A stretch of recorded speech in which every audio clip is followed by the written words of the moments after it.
Hey folks, welcome back to Lonely Horde Guitars. I just wanted to do a quick update on a video that I did. It's been a while, but I talked about how I built my radius sting jig and how I used it to radius bracing before, applying to the back or the front. And I've got a slight update to it that just helps get cleaner cuts when you go to the router table, and I'll go over that. So when you mount the bracing on here, you do have quite a bit of edge here, and previously I was just running this along the router, and most of the time that's pretty clean.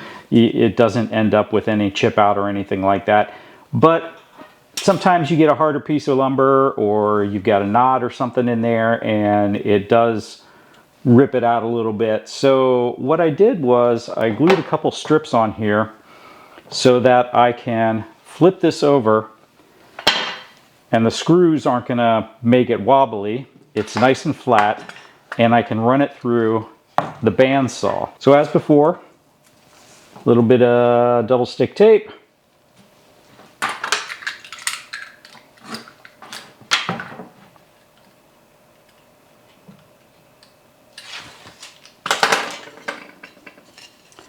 Line it up on the center. I've got my rough edge out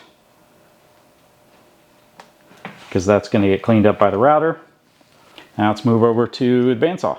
All right, over at the bandsaw now, our template is nice and steady, not wobbly. We're just going to rip this out close to the line so that we get a nice clean cut on the router.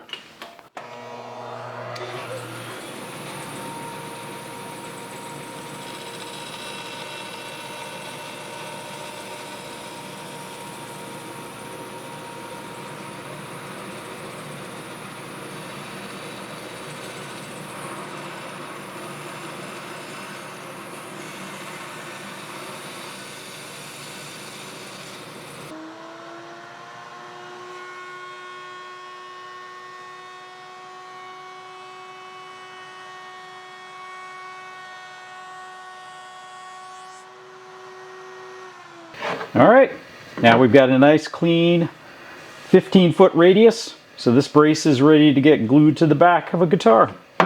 This is the kind of content you like. Please like, subscribe, and we'll see you at the next one.